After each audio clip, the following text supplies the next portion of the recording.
Kung nasa mag-resign, ang sagot ng taong bayan, aristuin, ikulong, aristuin, ikulong, aristuin, ikulong, aristuin, ikulong, aristuin, ikulong, aristuin, ikulong, aristuin, ikulong, aristuin, ikulong, aristuin, ang dapat na patuturuan ni Marcos.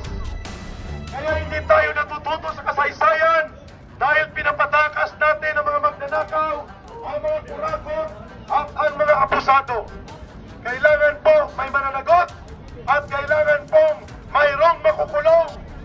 Rain or shine po tayo, i-prepare ang pantabon sa mga kamera baka mapigduhan ng report sa inyong vlog. Mukhang papatak ito. We will move backward, but we will not move out the place. Hindi tayo alis. Tuloy-tuloy na ito. Marcos resign. Aristuhin. Ikulong. Marcos resign. Aristuhin. Ikulong. Marcos resign. Aristuhin. Ikulong. Marcos resign. Aristuhin. Ikulong. Dapat tayo ang dinadampot ng mga kapulisan ito dahil hindi tayo ang nagnakaw! Sino ang dapat damputin? Yung mga politikong nagnakaw! Sila ang tunay na sumisira ng Pilipinas! Karapatan natin magbayad ng ating salubin na ang sinisigaw ay Marcos! Alis ka na dyan! Marcos! Resign! Marcos! Resign! Ang pagkakaw ng Marcos resign ay ang relasyon karapatan ko namin ito bilang sakin ito! May karapatan ng magnakaw ang mga politiko. Wala tayong karapatan na magsigaw ng Marcos resign. Ang dapat po, mga kapulisan, tampanan po natin ang ating tungkulin. Yes, sinasaluduhan ko po kayo. Sinagampanan niyo po ang inyong tungkulin na protektahan kami. Pero karapatan din po namin na magtipon-tipon at ilabas ang inaig sa mga pinoprotektahan ninyong mga magnanakaw na politiko. At karapatan din namin na umayaw sa pamumuno ng isang bangag na presidente. At karapatan din namin ang pinaglalaban namin dito dahil ay ang nakataya dito ay ang isa sa mga kamag-anak ninyo na ordinaryong Pilipino na katulad namin. Tandaan po ninyo sa ating mga kasamaan na kapulisan dyan.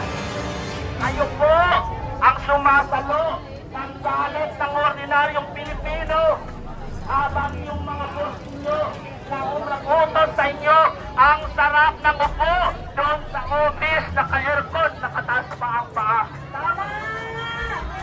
Pero kayong mga mababa pang rangko, nandito kayo ang sumasalo ng galit ng ordinaryong Pilipino.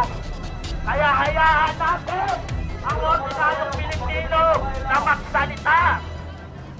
Sana ngayon, Ginoong Browner, kung alam ko lang na nakunarya ka, nakakinig ko, hindi ka pa tinago ng magkapatid na Rimulya. Kung marinig mo ang panawagan ng ordinaryong Pilipino, kung talagang may bayak ka, kung matapang ka, pakinggan mo ang inaig ng ordinaryong Pilipino na sumisigaw na tama na, wakasan na ang korupsyon, tamputin niyo na ang presidenteng mga. Dahil ang kapatid niya po mismo ang mahigit na nakakilala sa kanya mula nung bata pa. Kaya dapat po, tapusin na natin itong kahirapan ng ating bansa. Magkaisa po tayo sa lahat. Maraming salamat po. Duterte! Duterte! Duterte! Duterte! Duterte! Duterte! Duterte! Duterte! Duterte! Duterte! Duterte!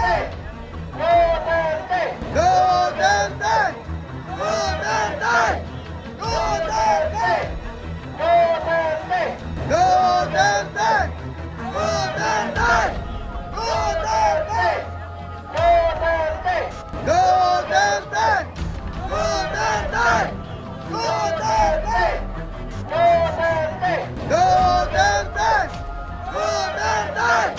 Duterte! Duterte! Duterte! Duterte! Duterte! Duterte! Duterte! Duterte! Duterte! Duterte!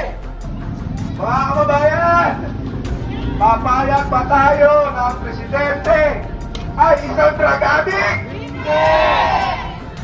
Sa pamilya nyo, papayag ba kayo na may drug addict? Ano ang dapat ginagawa sa mga addict? Ikulong! Itukang! Itukang! Nung panahon ni Nanay Digong, buti hindi siya natuluyan. Alam nyo, mga kababayan, ngayong nagsalita na, etong si Senator Amy Marcos, nananawagan ho ako sa ating AFP kung ano ang inyong magiging hakbang. Hindi ho tayo pwedeng pamunuan ng isang adiktos, binidiktos na presidente. Sabi nga po, walang karapatang mamuno ang isang adik. Mahirap po dahil ang pag-iisip niyan ay hindi ho natin kontrolado. Maaari ho mas mapahamak ang bansa natin. Mapahamak ang mga Pilipino dahil sa kanyang mali-maling desisyon. Grabe ho yan. 4 na beses isang araw tumitira ng cocaine. 4 na beses. Hinahati-hati pa. Wow, grabe, big time, ang lupit. Ang sarap. Habang yung mga kababayan Pilipino, hirap na hirap magbayad ng buwis. Ang mga kababayan Pilipino, binabaha, kayo nagpa-party-party lang. May flavor pa. Rick sa umaga, orange sa tanghali, at kainito sa hapon, at sa gabi ang swabe dahil tuloy-tuloy ang party. Flavored cocaine daw, sabi ni Manang Amy.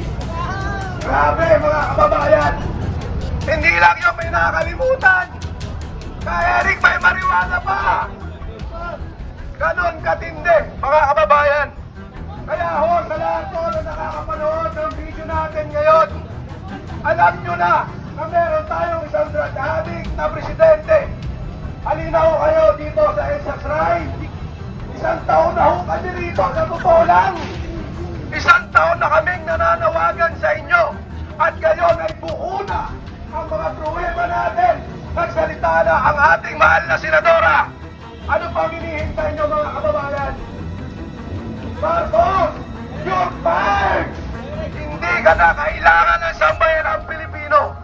Hindi kami papayag na mamuluhan ng isang drug addict.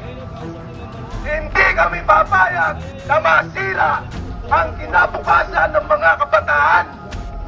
Kaya pala, ayaw nyo sa war on drugs na Pangulong Duterte.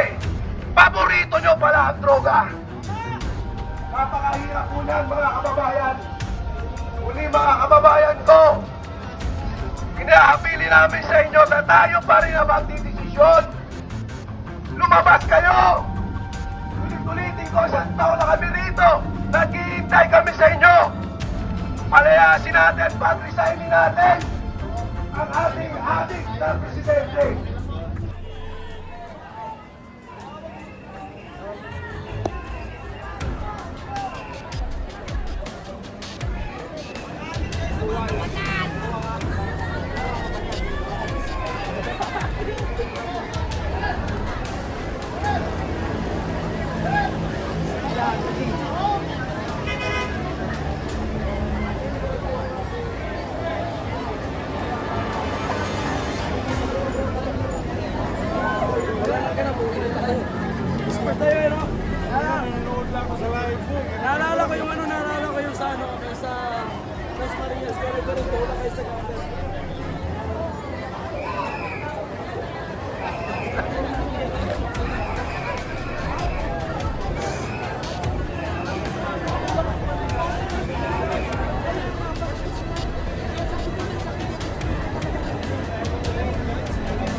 iniwan ka na?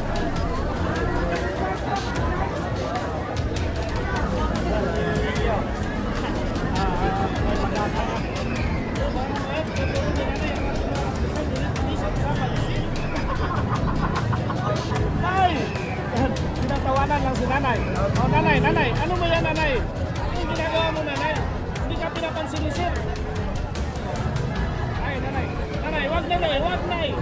Wag nay. Uy, si ma'am naman ang tinutira nanay. Nay! Wag nay! Natatawa lang yan. Grabe, hinawakan talaga ni nanay kasi hindi sa pinapansin pa. Bayad si Balak yan! Bayad. Bayad. Bayad. Bayad yan mga yan. Oo!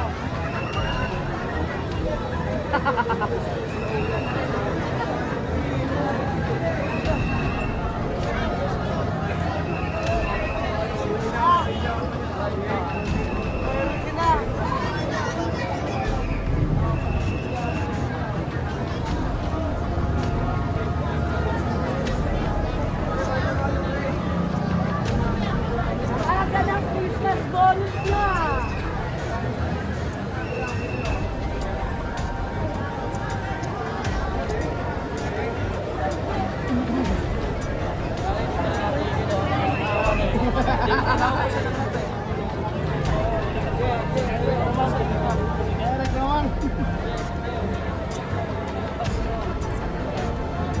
Kulong na yan!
Wala kami permit, private place. Pero anong oras bukas?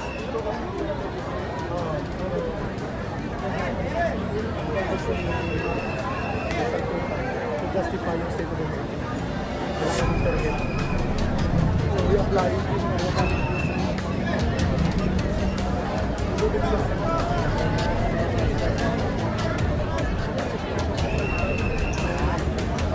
Siguro tinawagan ng police. Na bakit ito tinapayagan ng rally? Oo ba? Malamang tinawagan sila. Thank you, brother.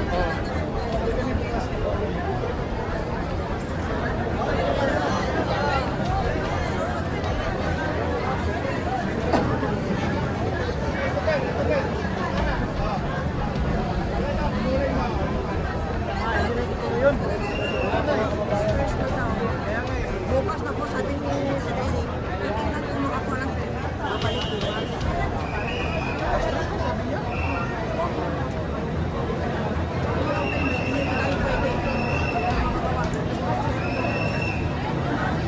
Kumuha lang tayo ng isang daan permit.